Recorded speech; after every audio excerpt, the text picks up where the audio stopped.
Magandang tanghali po sa lahat kong mga idol.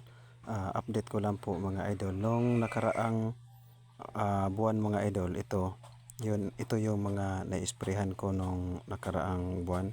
So effective talaga siya mga idol yung ginawa ko na pag-spray dahil ah, natuyo talaga yung damo sa pag-spray ko.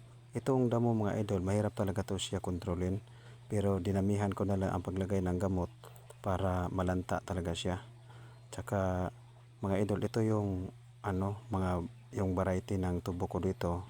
Ito po yung tinatawag namin na 524. May iba din ditong variety mga idol. Halo-halo po yung variety ko dito. Ito yung kulay pink na tubo mga idol. Ito yung tinatawag namin RC.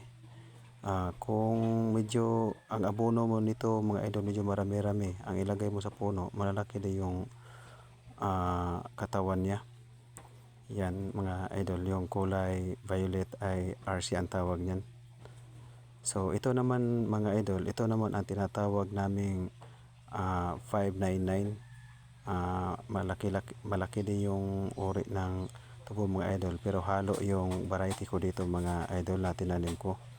Ang importante lang na may tubo ako na tinanim na kahit iba-ibang klase. So may iba namang mga variety dito mga idol. Tinatawag naman yung ibang variety dito na 947. Ito po yung 947 mga idol, yung kulay pula. Ayan po.